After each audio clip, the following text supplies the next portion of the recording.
The views and opinions expressed on this program do not reflect the company, owners, management, staff, clients, or partners.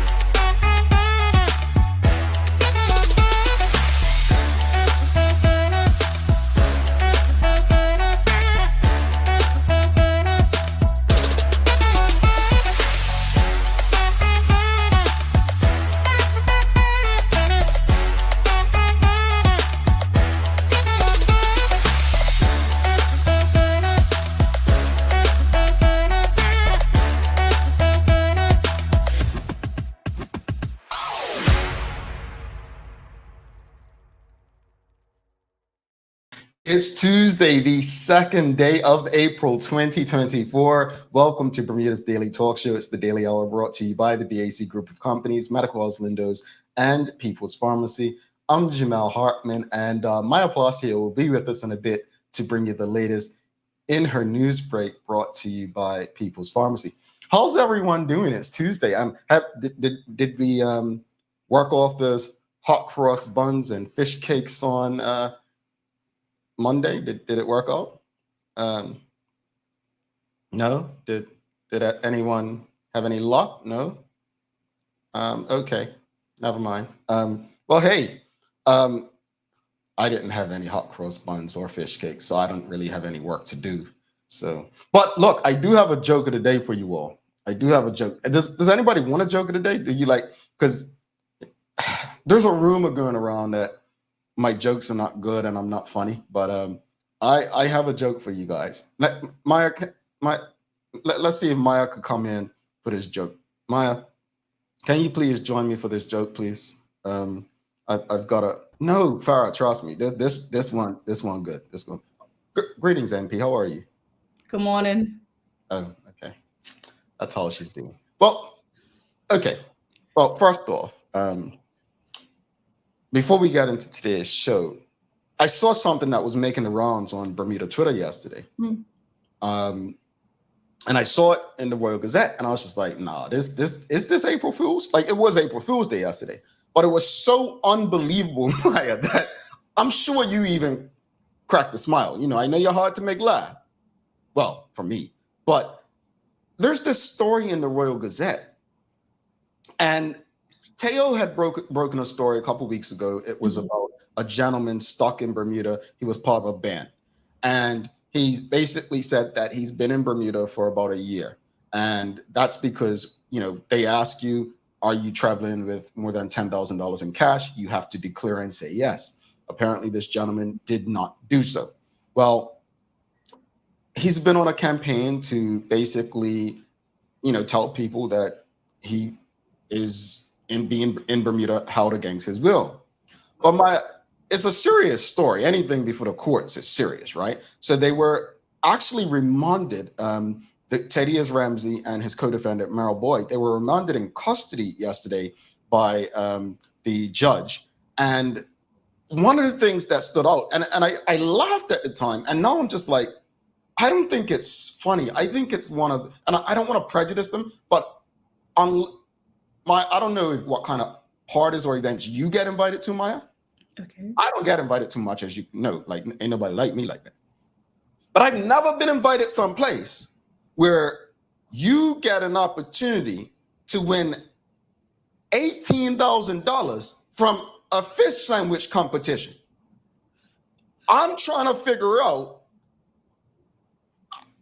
where does this happen? Like, folks, audience, seriously, if that's not something that the Royal Gazette just made up for April Fools, I don't know what is. But Maya, that to me is probably the most ridiculous. I don't think you will ever report, you, Maya Palacio, a more ridiculous excuse than what those guys gave.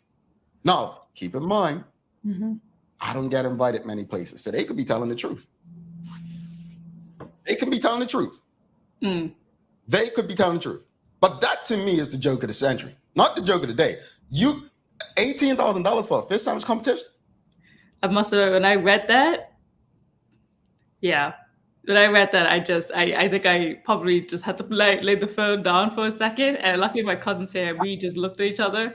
Immediately just the laughter just that came out from reading that statement. I was like, wow, you think I would actually get, a notice to report something that big? But yeah, $18,000. That audience, hold on. Let's do Daily Hour Court. Daily Hour Court. Let's do real quickly before we get into today's show. Daily Hour Court. Based on that story, do you believe these gentlemen won $18,000 from a fish sandwich competition in Bermuda? Yes or no? Do you believe that these gentlemen won $18,000 from a fish sandwich competition in Bermuda? Yes or no, Maya? Yes or no, audience? What are your thoughts? I'm not going to speculate. I'm going to wait for the court's decision. All right, let's see what the audience said. Let's see what the jury says. The audience is the jury. Do you believe that these gentlemen won $18,000 from a fish sandwich competition? Nana Baby Girl says no. Marquita Lee says heck no. Rondell Richardson says no. Manuela John says no. Well, Maya, as judge number two, you're judge number one. As judge number two, I would say that I would love more evidence before I make my ruling on the case. You want to add anything, judge number one? I mean, yeah. Okay. First off, everyone would have known about this competition. Every Bermudian, right? And the fact that we've never actually had a competition like this, and I was just like, this is. But I am eager to see how this plays out in court. I'm eager to see what just like I don't know, either consequences or whatever that comes from it. It's quite an interesting case because I don't think we've actually heard something this just outlandish before. So definitely looking forward to know what the outcome is. But I thought when Teo reported it, he said he got $10,000 cash from an ATM. That's what saying that he had gotten it before he arrived in Bermuda, I believe, because something about knowing that American money could be used in Bermuda, but then when he came to Bermuda, that money became more, according to the story and then speculations of where he got it from. So I'm interested to know exactly where he got it from.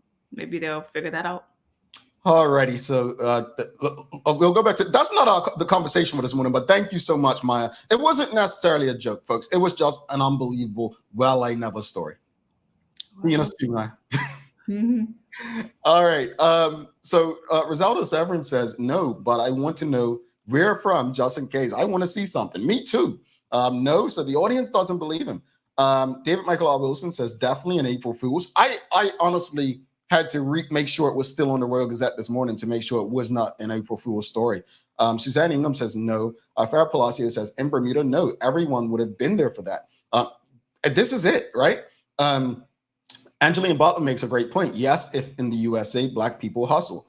Charles H. Jeffs II says a fish sandwich eating competition. Hell no. Did the BTA sponsor it? Good one. Suzanne Ingham says, what kind of fish was that? How CB on my, you all know, I don't know what acronyms mean. CB on my way. We never heard of that contest. Nah, I'm with you. And Anthony Pete says, in searching for explanations, this one is a stretch. Yeah, you know what? I feel for the brothers if they're innocent, but they're going to have to do better than that. That's what I would say to them. All right, let's get into today. Greetings, everyone, and thanks for making us part of your daily routine. A good one today as we welcome Bermuda's latest Broadway star, Tsilala Brock's coming on. She's going to be sharing her journey and to the big stage and some other things that she's done. So looking forward to the conversation. The Daily Play is a remember when, all right? Remember when. So I don't have a co-host today, so that means someone's going to win the opportunity to be eligible for this week's prize. Don't forget to subscribe on our website, thedailyhour.com. Follow us on all of our social media channels to stay up to date with all that we have going on. Help us grow beyond the mic as we do our part to continue to improve our community. All right, let's get into today's conversation. So you've seen it, folks. Yesterday, I asked Maya when she was we were speaking about the by-election. I said to Maya, well, what date is it? I said, oh no, a date hasn't been given. And I said to you all, do not be surprised if David Burt, the Premier of Bermuda, drops that writ and calls a general election. Trust me, there's a reason. He's got to be at least contemplating it. So the question of the morning, let's just say that they go with a by-election. Bermudians have a lot of opinions. You have your own perspectives. Based on Bermuda today, from 2017 to 2020, if there is a by-election, what advice would you give to voters in constituency 10 for the upcoming election? What advice would you give to voters in constituency 10? Well, first off, let's ask this. Do you believe that the Premier will call a general election instead of a by-election? Yes or no? What are your thoughts on that? Do you think that the Premier will call a general election instead of a by-election? Yes or no? What are your thoughts on that? Because I'm going to be honest, folks. I'm not Nostradamus. I'm not, this brilliant person who has all this information. I don't. I just try to share my perspective based on the evidence I have, or lack thereof sometimes. I don't think that the Premier will call a general election unless he feels he can literally win as many seats as he has now. I do believe he will call a general election if he feels the threat of losing important seats. But what are your thoughts? Do you believe that the Premier will call a general election instead of setting a date for this by-election for constituency 10? What are your thoughts? Farah Palacio says, I really don't know. Depends on how confident he feels. And he always seems so very confident. Yeah, I think that summer of 2020, he came on the Daily Hour. We asked him, look, are you going to call a general election? Remember, you all loved that guy during the pandemic. You all were all up behind, oh, David Burt's great. Or the government's, there were very few people who were like, they haven't done great during this. All they've done is hold press conferences and, answer Maya's questions and pretty much be condescending and make you feel good about stuff. That's what they did. They were very visible. Did they really do anything good during that time? That's debatable. What they did do is use that as an opportunity to get extra time in government to actually make our lives more miserable for the majority, it would seem. But anyway, what are your thoughts? Do you believe that the Premier will call a general election instead of a by-election? What are your thoughts? Do you think that the Premier of Bermuda will call a general election instead of a by-election? But also, what advice would you give to voters in constituency 10 for the upcoming election? Like, what would you tell them? What would you say to them? Like, how do you feel that because at the end of the day, if that constituency goes to the PLP, that's one more to them. If it remains with the OBA, 6 didn't make that much of a difference to some, but at least it's still some form of that, old term democracy you all like. But what are your thoughts? Charles H. Jeffs II says, if they decide to keep West End School open, it's more likely that he will call a general election. All right. Farah Palacio says, I always laugh because the PLP was not in a good light before the pandemic, but I don't know what got everyone so happy during the pandemic to change the tune. Oh, I agree. I agree, Farah. But when that pandemic was a blessing for David Burt and the PLP. Seriously, I've said that on the show before because it gave them an opportunity to look good. Like shut down, the majority of people wanted things shut down. They wanted certain actions to take place, and the PLP was doing what the majority wanted, so they got all these plaudits. Well, he used it to his advantage. Called an election, and you all, the voters, you gave him 30. You pretty much eliminated democracy. And ever since then, it's been like crying wolf. The man outsmarted the people of Bermuda. That's what happened. That's what really happened. But what are your thoughts, audience? What advice would you give to voters in constituency 10 for the upcoming election? What would you say to them? What would you say? You know what? Hey, I know you're voting in this upcoming election, be it general or by, but you're voting in this upcoming election. I don't know how you're going to decide who you vote for, how you're going to vote, but I think you should consider A, B, and C, right? Do you have family or friends that live in that constituency? What would you say to them? How would you advise them? What do you think would be at the end of the day, it is a by-election if it's not a general election. So it is that constituency, but by-elections impact the entire country. Having that voice in the House impacts the entire country.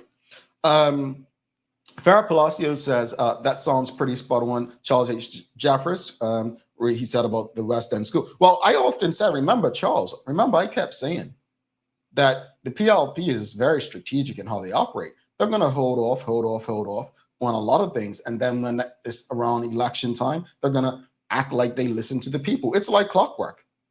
Seriously. And unfortunately, the people fell for it in 2020, and they're likely to fall for it again.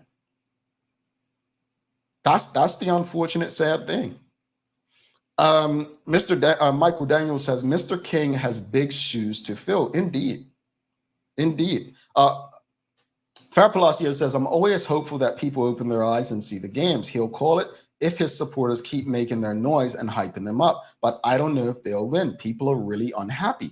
I know people keep saying, well, what's the alternative?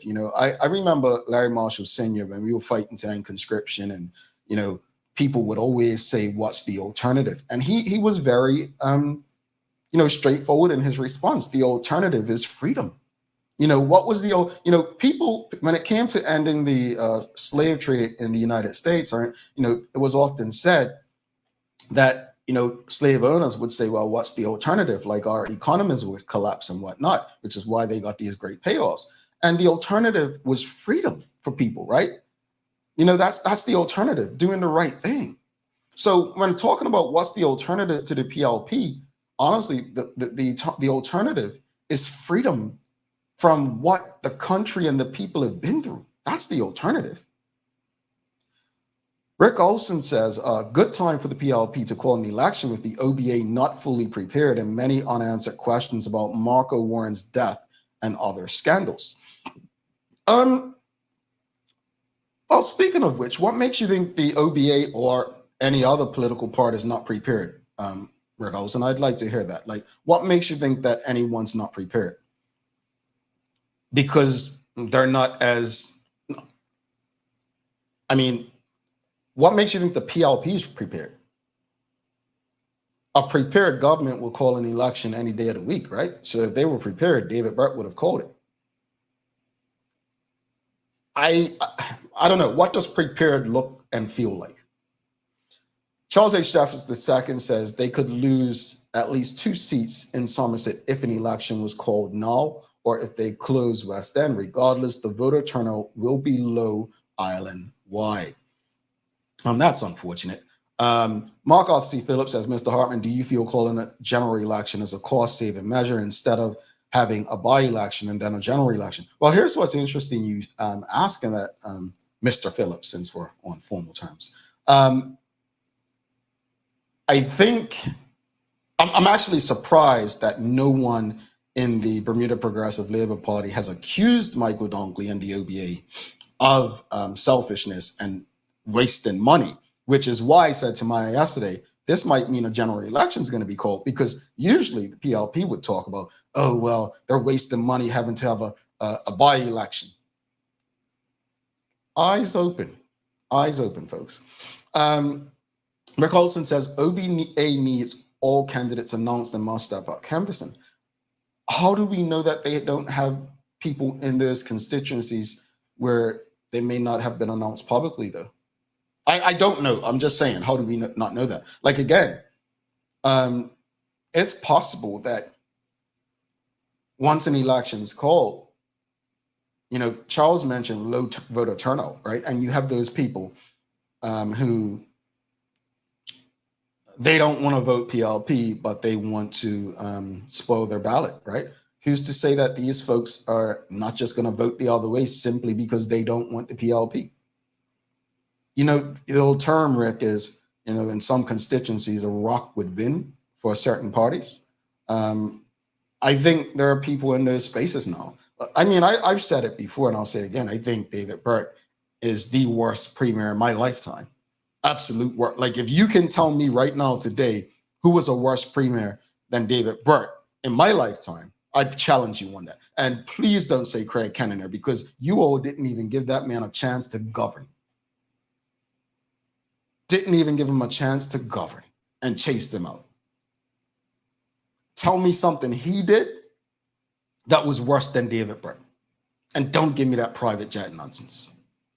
Anyway, WKD Lama says OBA does not have candidates for each constituency, which is why they are not prepared. Do they not?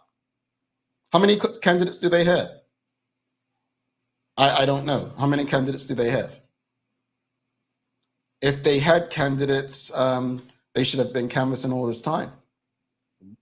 I mean, does anybody canvass all the time in every constituency? I mean, I remember when I was young, we never saw a UBP person in my constituency. Never, until I was probably an adult. So, I mean, and there are people in stronghold GBP that never saw a PLP person. I don't know if he'll call a general election. I don't put anything past him. Too shady sisters anyway. All right, let's bring in Maya Palacio for the Daily Hour News Break. Folks, real quickly before we bring Maya in, it's game day, man. If you know me, I'm a North Village boy. North Village and PHC, the most winningest football clubs in Bermuda, followed by Silver City up Somerset. Tonight at National Stadium, well, winner takes all. All North Village need is a draw, but winner takes all. The winner of tonight's game wins the league title in Bermuda. So I don't know if you're going or if you're tuned or interested, but I'd encourage people to get out, support local football. And of course, we're red and white if you have any in your closet, but just stay away from the zebra colors tonight, all right? Let's bring Maya in for Daily Hour News Break. And then we've got Tsilala Brock coming up. Yeah, Bermuda's latest Broadway star. Stick with us.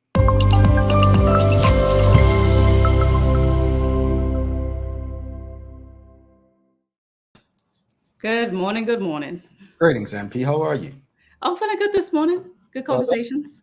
That's great. That's great. We love that you're feeling good. And thanks for coming in earlier and helping with the Daily Hour Court.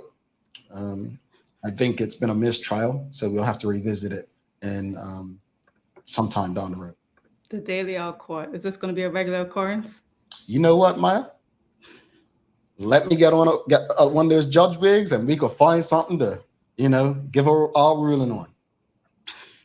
All right. Well, good morning, everyone. This is your Daily Hour News Break brought to you by the great people at People's Pharmacy. So starting out today, if you didn't already know, it is actually Autism Awareness Month. April is Autism Awareness Month and Acceptance Month as well. And the Bermuda Autism Support and Education Base invites the community to attend the proclamation of World Autism Awareness and Acceptance Day today, April 2nd, 12:30 at the Cabinet Grounds. Now, a key notice that was in their press release, as mentioned by Base President Shari Lee, is that as the summer approaches, Base is preparing to offer bursaries to children with autism so that they are able to attend camps with autism accommodations. So for more information on that, you can actually visit their website or their social medias. It's bermudaautism.bm in the next few weeks. So you can look out for that bursary indeed, and especially in case you or someone in your family may need it. Yeah, support if you can, folks, please. Mm-hmm.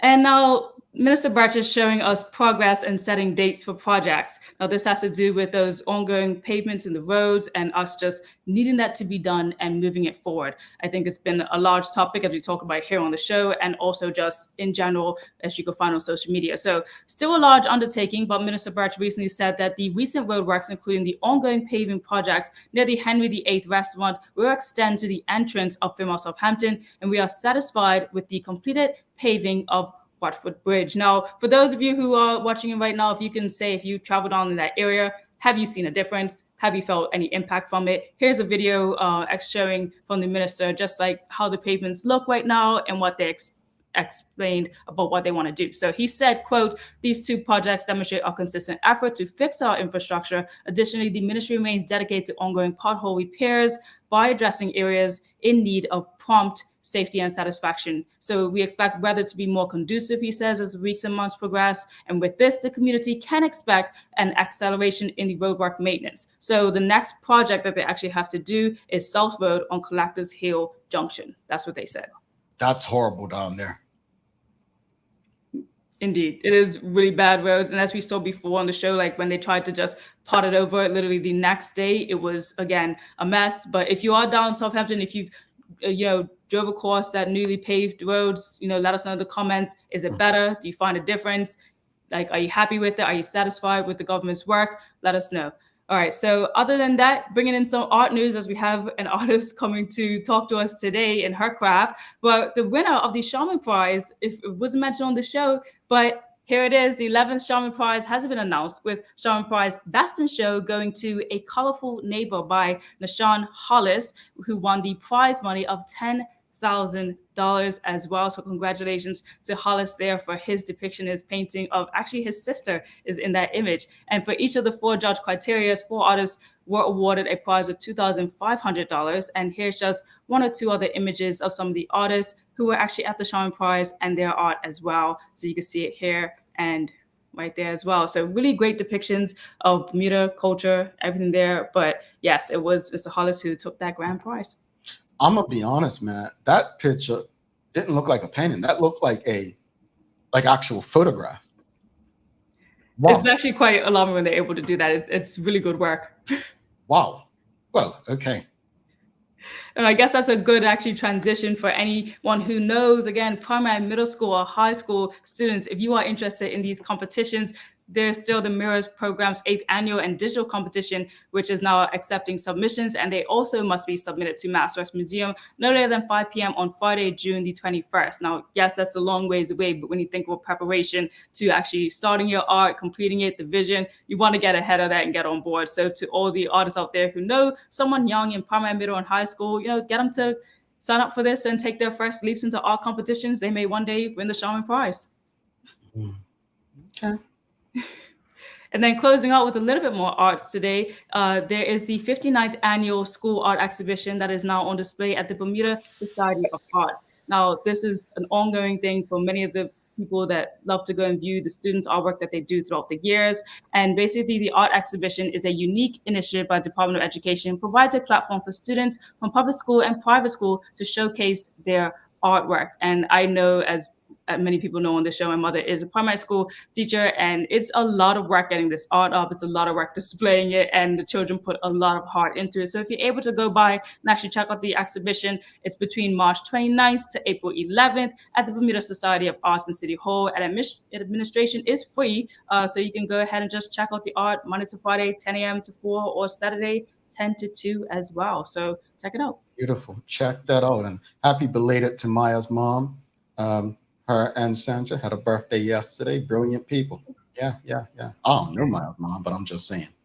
That's from somewhere. And closing out with some sports. Thank you to Burn News for some of these Carifta updates. Guess what, Jamal? What? We got another medal?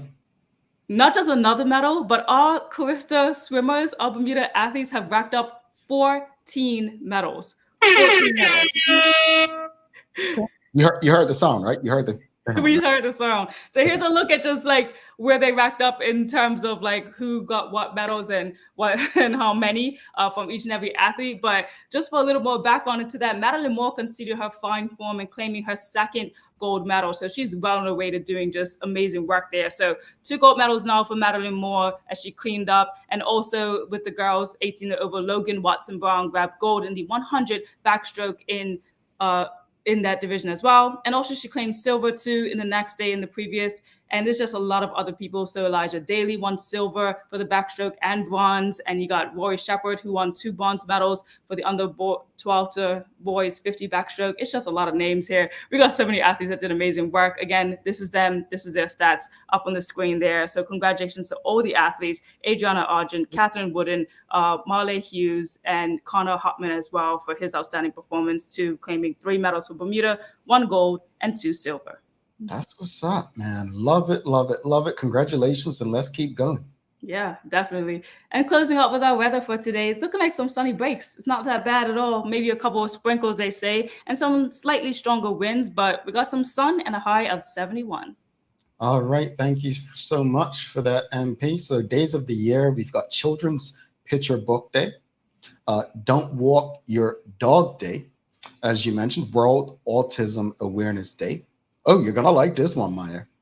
International Fact-Checking Day, and International Children's Book Day. Yeah, Oh, yeah. okay.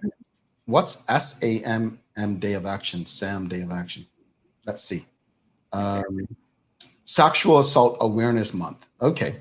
It is raise awareness about the need and to end sexual violence and make a difference for the future by participating in events and activities dedicated to the SAM Day of Action. Okay, so that's an important day as well, folks.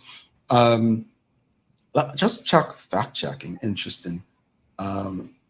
Looking for the truth and information, then you are not alone. International Fact Checking Day is here to encourage people all over the planet to combat misinformation or disinformation and proclaim the truth that is actually based on real facts. Okay. Yeah, that's what we got for today. Well, Maya, we've got a very special guest coming up. So we'll talk to you later. And I know you'll be in the back watching Tsilala at work. Well, she's not working, chatting to us about work. Well, not work because she probably enjoys it. You got my point. All right. Yes. All right. See you soon. See you soon. My applause here, folks. All right. We're going to take a quick break. Do not go anywhere. But in the meantime, make sure you give us a like, a love, a follow. Make sure you share the link with your friends, your family, your colleagues. And, I want to speak to Tsilala because Maya had me in Canada. I did my first acting gig. And if you've been on our Instagram or TikTok, you know what I'm talking about. Maya had me acting. I just want to let you know, all those acting gigs that Maya had me doing, it took me about 15 takes. I'm not lying. I am not an actor. Do I seem like an actor? I say what comes to my mind and get in trouble for it later. But yeah, so all that to say, the respect I have for people like Tsilala is so high because I just know I can do it. We'll be back after this break to learn a bit more about her journey. See you on the other side. Let's face it, life can be a little wild, but shopping doesn't have to be. I choose People's, so that whether it's a prescription that needs to be filled, a toy for my little terror, or a gift for a new addition to the family, we'll see about that. Everything's available in one convenient location. Some call it People's, I call it my one-stop shop in the city. People's, we're here for you.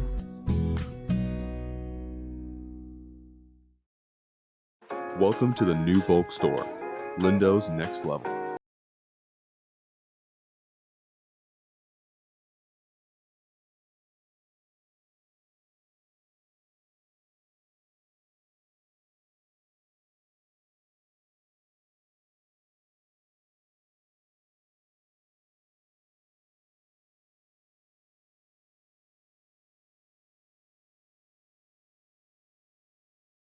Anyplace else. It took 14 days to build your business plan. 6 months to build the courage to leave your day job. 3 weeks to find the perfect location. It took 10 days to outfit your space just right. And 1 day before your first client walked in the door. All totaled, it took you a full year to get your business operational. And this is just the beginning. To the entrepreneurs, the risk takers, the people that shape our economic community, we salute you and are here for you every step of the way. BEDC, providing knowledgeable, progressive, professional, and innovative support to Bermuda businesses.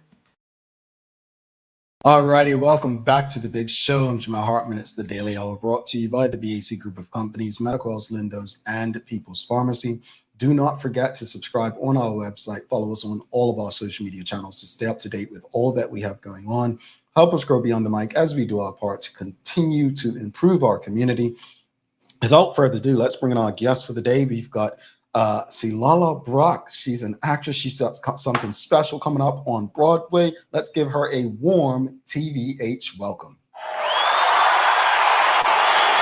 All right, calm down. She don't know you like that. All right, good morning. Good morning. Welcome. Now, you are on the East Coast like myself, so I always have to give a really, really big thank you, because I know how early you have to wake up and be a part of it, and we appreciate that. I'm glad to be here. Okay. That's a good thing. So first off, yeah, again, thank you. I didn't know something, and we'll get into that a bit later, but for those who may not know you, just give the audience a bit about your background and, what got you started in terms of wanting to become an actress. Where did it begin for you? Oh, goodness. Okay. Good morning, everyone. My name is Tsilala Brock, and so I grew up in Bermuda. My family is Bermudian. I'm very proud of where I come from. And my mother, really early on, I think I was probably like 7, she had a friend who her kids were never in trouble. And she was like, why are they never in trouble? And she was like, because I keep them busy. And suddenly I was in every single activity known to man. So I was in singing classes with Marcel Clemens. I had like 7 different classes at United Dance Productions. I was doing Bermuda School of Music, piano, and flute. And that I also had to do school. And eventually, fortunately for my mother, I loved it. I didn't keep up the flute. And I cut, I think I left African dance class in early Saturday mornings with Suzette Harvey early on in the process, but I kept a lot of it because I just loved performing. I really wanted to be Tina Turner growing up. And then Beyonce came around and I was like, well, Beyonce took that. And so, it's just been a joy to follow my dream and have a family that supports me and like has my back. It really feels like I have a whole village in Bermuda that's got my back. And so that's really how it all started. It was just me with a little, flair. Well, you know what? You mentioned the late Marcel Clemens, and I had the privilege of knowing her simply from working in radio in Bermuda. But how did that experience in particular prepare you for where you are now? Oh, I also teach singing lessons, and I still use her exercises with my students to this day. So her work really was instilled with me. I think I started singing with her when I was 9, although I think my mother would tell me it was 10, but I think I'm right. And to see a woman with such presence on stage, to have, she was excellent in her craft. And obviously, as a country, we were so proud of her. It was great to be able to have her as someone to look up to, as someone who I don't think she ever apologized for her genius and for her ownership of her craft. And also it was just fun to be in class with her. Any of her students will say like she was just like her energy bouncing off the walls, in class. So I always had a great time. And I love how in that, like your teachings are actually, you have that same gift in giving back and teaching as well. So hopefully your students look upon you the same way, right? I hope so. I find that what I teach is what I wish I had learned or made clear to me when I was learning how to take ownership of my own craft. So I'm really big on like, I want to build a toolbox that you can use and you can pull from it what you need, so that when I'm not around, or if we don't have a class that month, like you've got something that you can rely upon. And some of the stuff that Ms. Clemens gave me, get used as warm-ups every single day. So I'm thankful. Indeed. And I think we're all thankful. So tell us a bit. It was announced and, people were all excited. Another Bermudian. The great thing about Bermuda is we don't have to know you personally. Once we hear you've made it, to some space where Bermudians is just not as normal for us, we get behind that person. But it was announced that you'll be a part of Suffs, the musical, right? Tell us a bit about what Suffs is. Like, tell us about this story, and then what's your role? What role do you play? I'm super excited about this show. I've been a part of it for the last 2 years. It's called Suffs, based off of the suffragist movement. We hear a lot about Susan B. Anthony, which was in like the late 1800s, but she actually did not complete the mission. There was a new wave of young white American women who took up the post and did it their own way. They were a little bit more radical. So it really follows the journey of Alice Paul and Lucy Burns and a number of other people who decided that the polite tactics of pushing the government to give women the right to vote was not doing enough. And so they took a more radical turn. You see Ida B. Wells in this storyline and Mary Church Terrell in this storyline, two Black suffragists who were also fighting a number of other causes, because obviously as a Black woman, you can't just fight just one. And what I'm really, let me get to your question. I play Dudley Malone. So the cast is an all-female, all-femme cast with non-binary and trans folks in the show. And it's really exciting. It's super diverse to celebrate and showcase this story with people who were forgotten in in how the story had been told throughout history, right? Like, I never knew this story growing up. I never knew that these women were the first people to picket outside of the White House, not women, but people in American history for a political reason to picket outside of the White House. They picketed for 2 years. They were like the first viral moment. People would travel to Washington to see these women stand outside of the White House with their signs. And then when that didn't work and the authorities started getting a little bit more aggressive, they all went to jail. They were the first people considered to be political prisoners that were force-fed in American prison, which is horrific. And I want to clarify that was people considered political prisoners. I'm sure that was happening to people that were not considered political prisoners much early on, but these things are like historical facts that I had no idea about. It's really exciting to see, so many different people of color, women of all ages, tell this story and tell this generation how long organizing took, like what it really took to get change to happen. Because oftentimes we read a history book, or in this case, it's probably like one page in a history book, and we think, oh, that was a blip, a moment in time, but really it took effort beyond effort and struggle and people gave up a lot of their lives for this movement. So my character is Dudley Malone.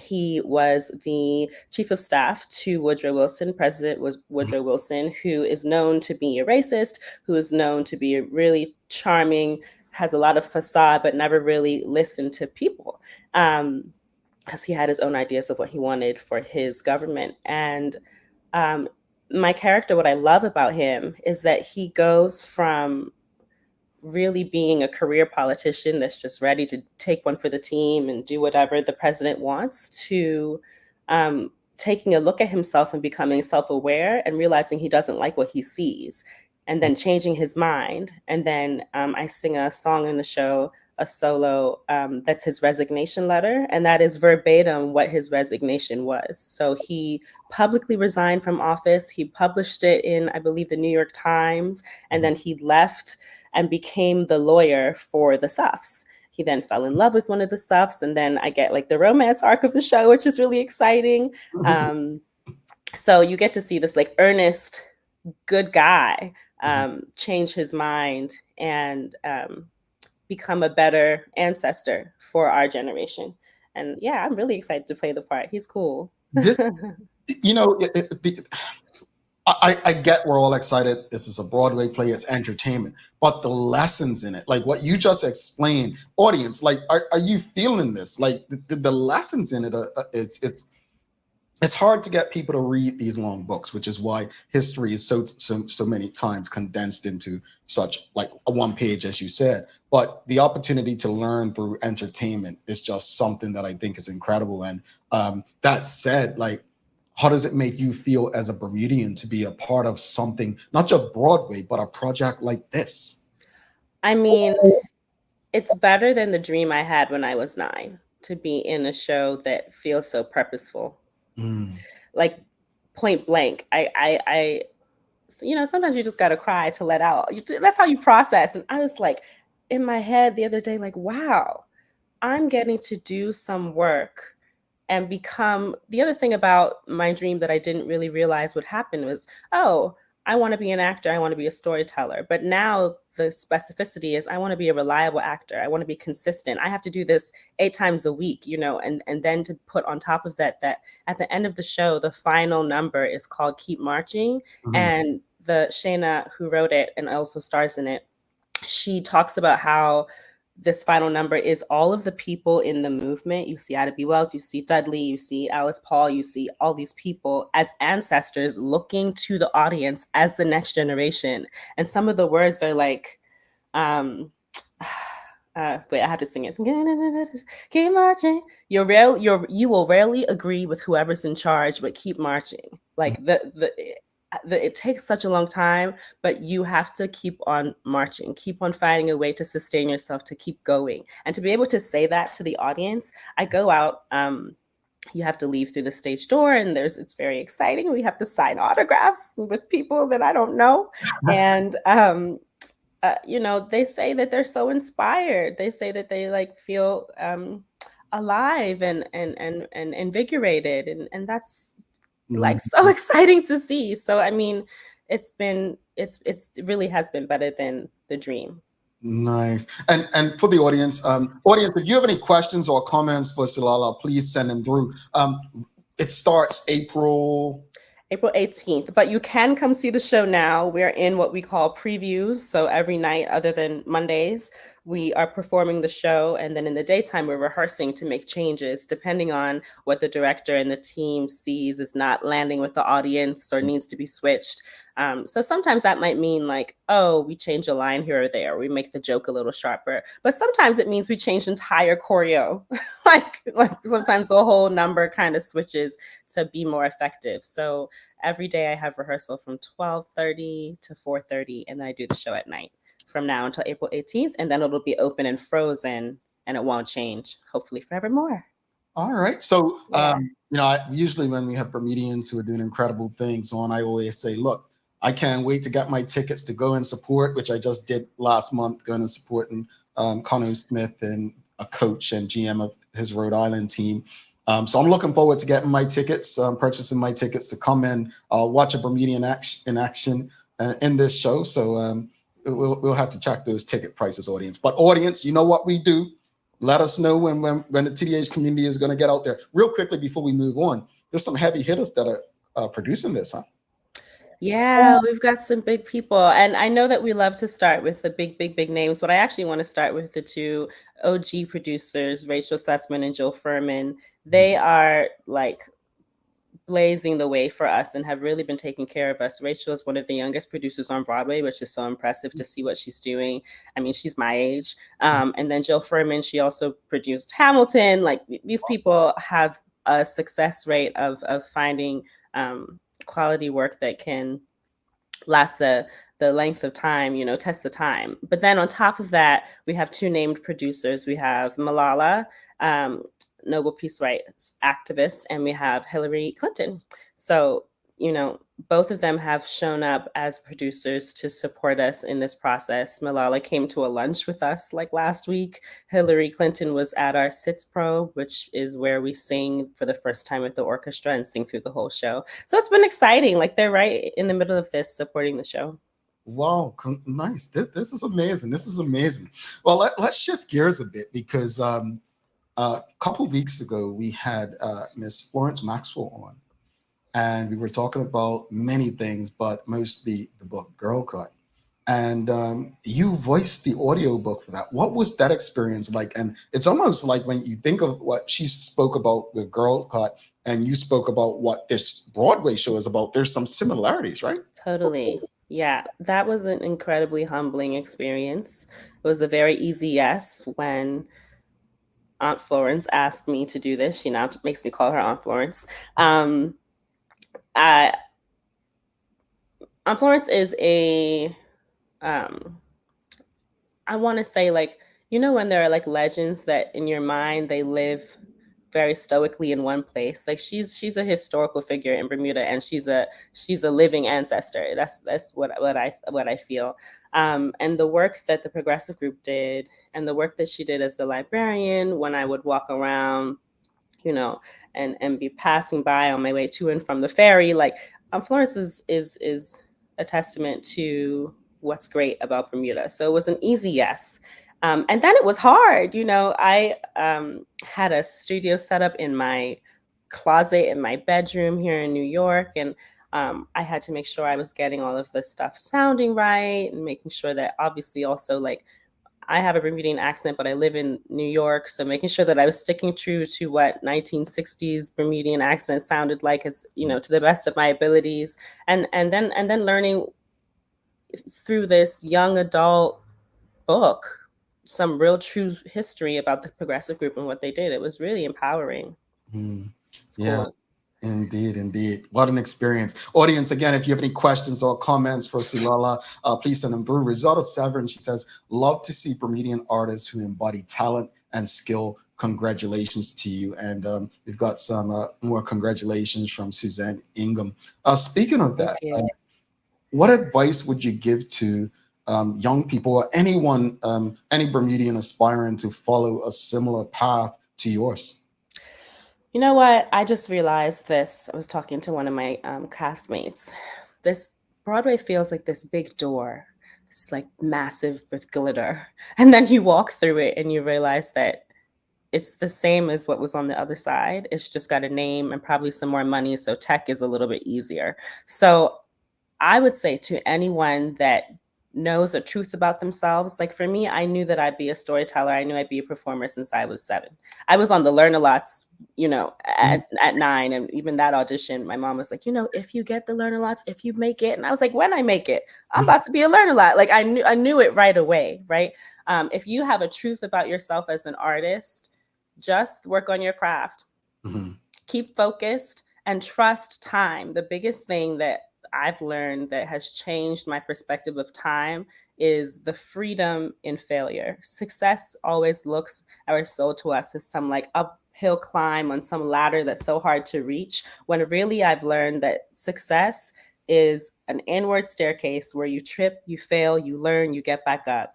And that learning is success. And if you do it and you get into a habit of it, what you learn takes you into Alice Wonderland, takes you into all of the magic that you can create, and you have everything at your disposal. And then you look up from all that you've created and time has gone by and you're right where you need to be. So I would say stay focused, trust your craft, dig deeper, and find as much joy as you can while you do it.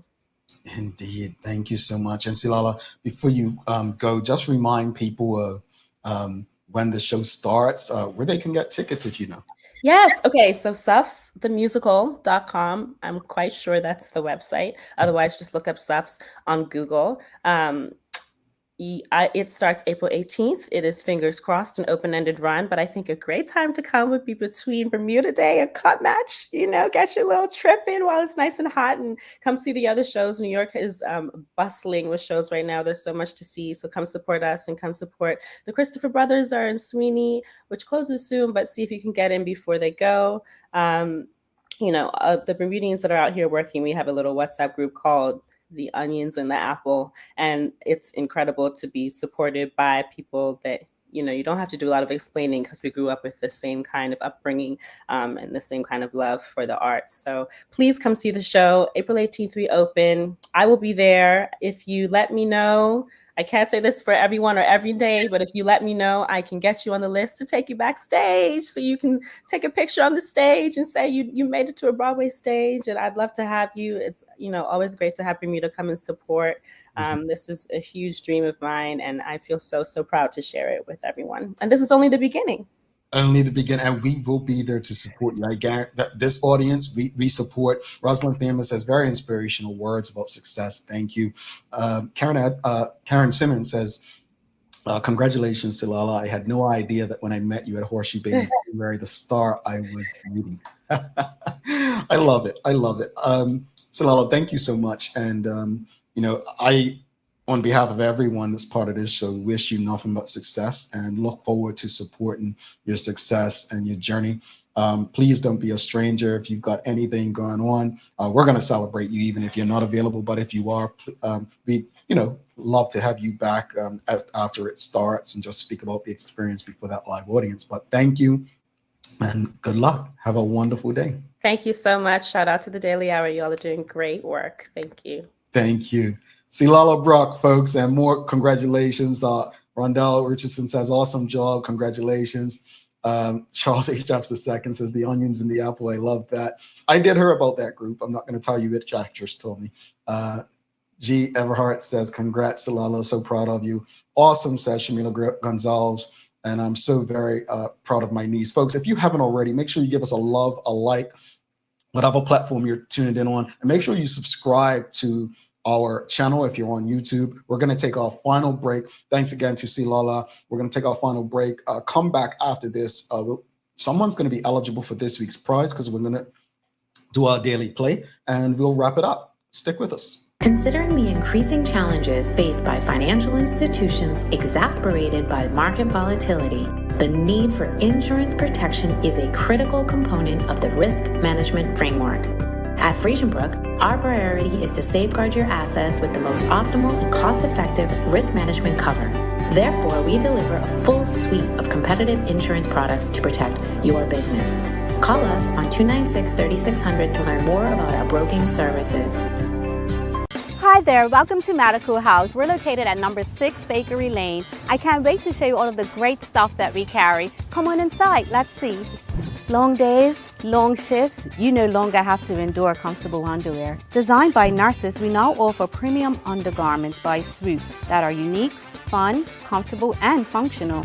The only underwear you'll ever want to wear. Who says high quality functional products can be stylish and comfortable at the same time? All righty. Thanks again to Tsilala Brock for that conversation. Actually, the Daily Play is going to be in honor of her and the many Bermudians who are acting. But thanks again to the BAC group of companies, Medical House, Lindos, and People's Pharmacy for ensuring that we can have conversations like this on a daily basis. It is time for the Daily Play, brought to you by Bermuda Trivia. Bermuda Trivia is now available at stores throughout Bermuda. Follow Bermuda Trivia on Facebook, Instagram, Twitter, and TikTok to find out why it's Bermuda's favorite trivia game. All right, folks, it's a remember win. All right, it's a remember win. The first person to get the correct answer that shows up on my screen will be the winner and eligible for this week's prize. All right, here we go. Who was the first African American to win a Best Actor Academy Award?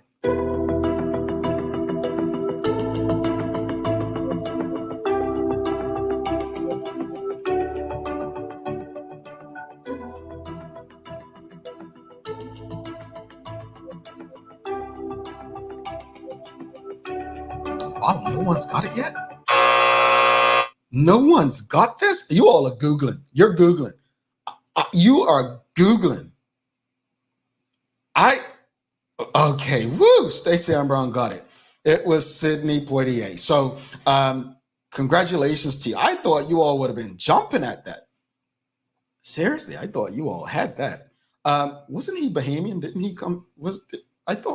I'm pretty sure his heritage was Bahamian. But yes, Stacey Ann Brown, you are today's winner. You will be entered into this week's draw. You are on fire. So let me put Stacey Ann Brown. So you are the second person this week. No, the first African American to win Best Actor Academy Award was Sidney Poitier. This is from the History Channel trivia game, not Hattie McDaniel, apparently. No, it says Sidney Poitier. I'm just following the game. You all are saying Hattie McDaniel. This said Sidney Poitier. I'm just saying. Don't get mad at me. I'm doing what. I'll read the question again. Who was the first African American to win a Best Actor Academy Award? Well, that's what I said, Karen Simmons. I just said that. I thought he was Bahamian too. That's what I said. But I'm just following this.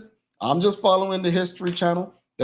I'm not arguing with the History Channel live on this show. All right. That's what I thought. I thought he was Bahamian, but hey, we could be wrong. We could be wrong. But anyway, that said, just to wrap today's show up, advice for those in constituency 10. All I would say is do a little bit of research. Whenever it comes to voting, do more than listen to the people who want your vote. Go beyond what they're telling you and really try to understand what they've been doing that has made your life better in some way. As far as the conversation with Tsilala, one of the most impressive conversations I've had on this show. I felt inspired engaging with her.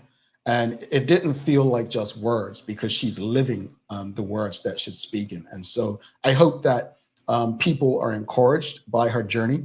And I really do hope that, like we've done others, we get out there and support her. And as she said, between Bermuda Day and Cop Match. So yeah, great time to visit New York if you're not taking the subway. So I'm looking at, having lived there, I'm speaking from experience, but I'm looking forward to getting out there, supporting her and watching this show. All woman cast, she said, so looking forward to it. All right, time for the daily inspiration, folks. Daily inspiration for the day. Here we go. Success is never final. Failure is never fatal. It's courage that counts. And that's from John Wooden. Real quickly before we roll out, I see Caitlin Clark, dominant last night for Iowa against LSU, got her revenge against Angel Reese and Flo Jwene or whatever her name. I can't remember. But LSU, and then looks like Juju Watkins is going home with the University of Southern California as well. But a lot more basketball to play. Obviously, number one seed, South Carolina, still in it on the women's side. But all that said, folks, please, if you haven't already, make sure you subscribe to our YouTube channel, follow us, like us on all of our social media platforms, and make sure you give us a like, a love, a follow. And share the conversation today. But please don't forget to subscribe on our website, thedailyhour.com. Follow us on all of our social media channels to stay up to date with all that we have going on. Help us grow beyond the mic as we do our part to continue to improve our community. Thanks again to our partners, the BAC Group of Companies, Medical House Lindos, and People's Pharmacy for ensuring that we're able to do this with you on a daily basis. As always, we appreciate you, we love you, and we thank you for making us part of your daily routine. If all goes well, we'll be back to do this again with you tomorrow. I'm Jamel Hartman. Please do make it a safe and a great day. I is out. Peace.